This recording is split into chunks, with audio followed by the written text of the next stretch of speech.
Hey everybody, Walter Wanders, buckle up, strap in. We got a hard-hitting pull, no punches, no sugarcoating it, no rainbows or sunshine. I'm just going to give it to you and give it to you straight. We got a good one to unpackage today. Welcome to the show. I hope everybody's doing great. So let's jump back on the Moto merry-go-round and examine the good, the bad, and maybe a little bit of the ugly. No, Walty, not the ugly. Only examine rainbows and sunshine and Pride Month. No. Somebody's got to read between the lines and look. Between the ruts, we're going to look between some ruts today, KTM. Welcome back to the swimming pool for the umpteenth time.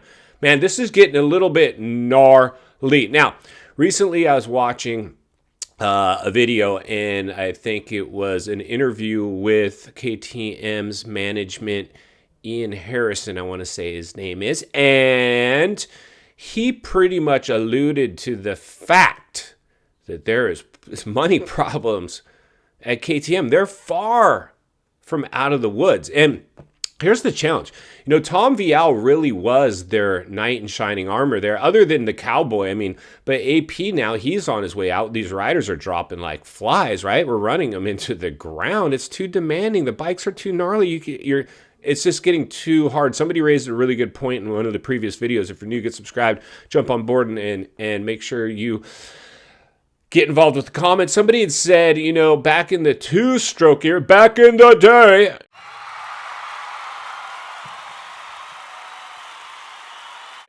when it was hard-hitting punk rock chicks and just moto gnarliness, Gladiator Games Bloodsport, we didn't try to sugarcoat it and tell you it was something else.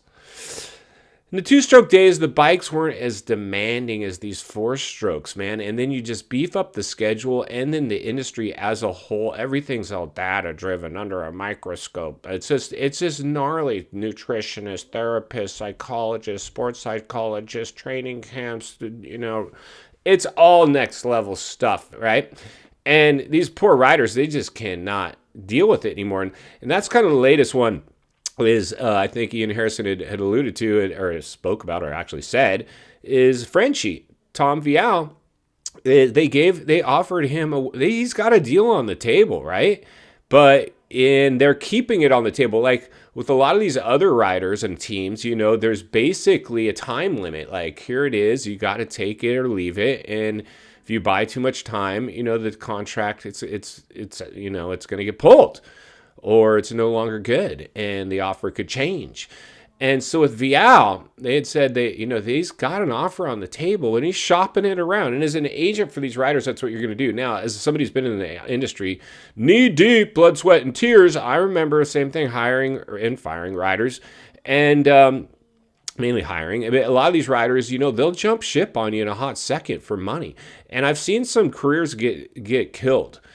People going for the money grab. So with like Vial, Harrison was saying, he's like, I think, Vial knows the bike. He came from KTM. He's been with KTM. He knows how it is over here. If he jumps over to HRC Honda in Europe, it's a whole new ball game. He's going to have to relearn everything over there. Not only the 450, the team and the bike and everything. So, he was kind of hoping that, Vial would stay, and I'm sure I get it. Like, if I'm management over at KTM and if I get an opportunity to have a sit down with Vial, you're probably having to sit down with his agent, or best, maybe his agent goes back to Vial and says, hey, listen, man, the deal is close, and, it's only a 1-year deal versus a 2-year deal, and everybody wants at least a 2-year deal. These 1-year deals are flimsy. Even Roger DeCoster, management over at KTM, he jumped ship on Suzuki as their team manager because they only wanted to give him a 1-year deal, and that was the kiss of death for Suzuki,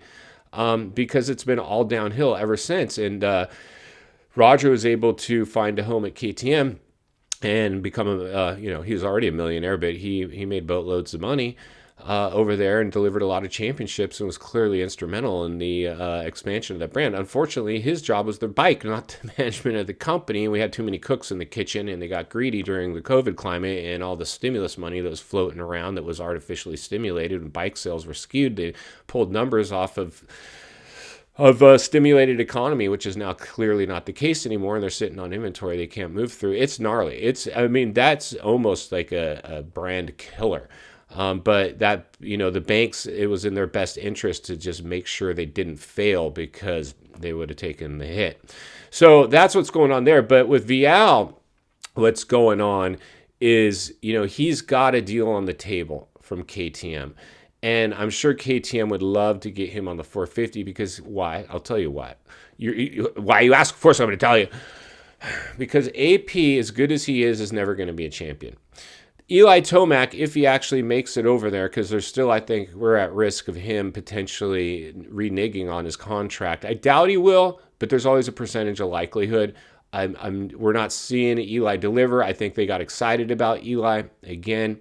It was probably a swan song, but again with Eli, I think if he came back and started winning, he will continue to stay out there as long as he's winning. So if he goes to KTM and he starts winning, he does a lot of winning, and he's in a championship fight or even a championship, delivering a championship, he could probably he'll continue to stay out there. But after what we're seeing out of Eli right now, lately, something's up. So I don't know if he's just mailed it in or if it's the bike or he doesn't feel good or all the above.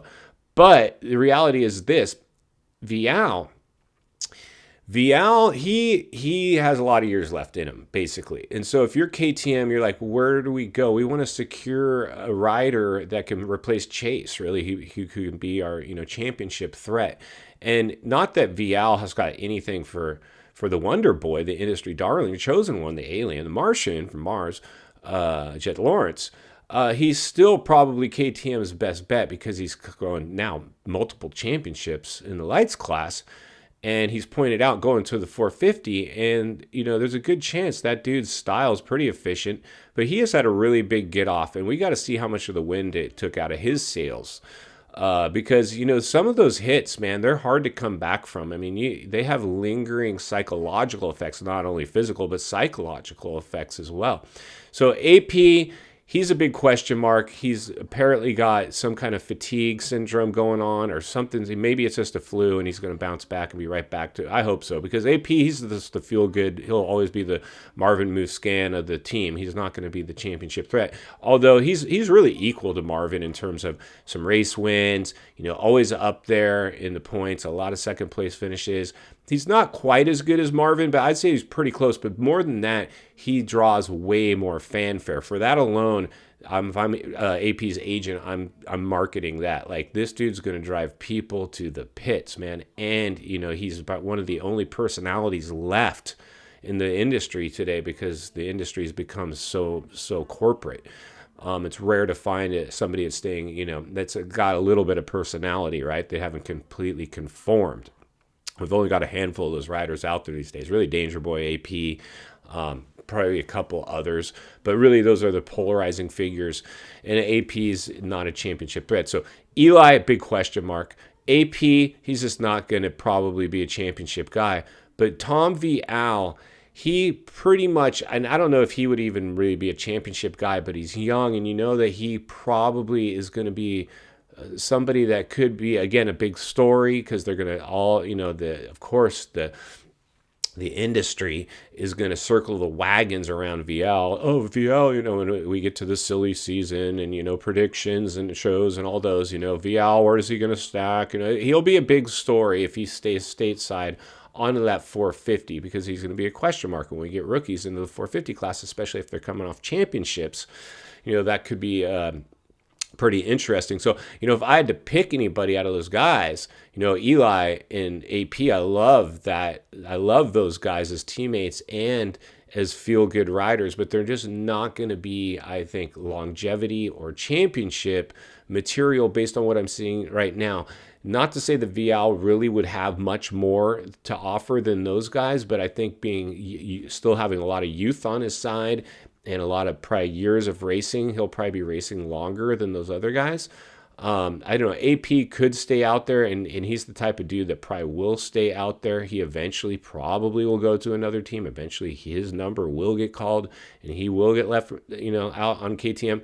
But really, I think, like we started the show, is Eli right now has a lot to think about. And we all know that he really wanted to stay at Yamaha, and his agent, or maybe his dad, I think I heard, was shopping. They got their offer from Star, and they were offended by it, so they shopped it, and then they basically couldn't really do any or much better.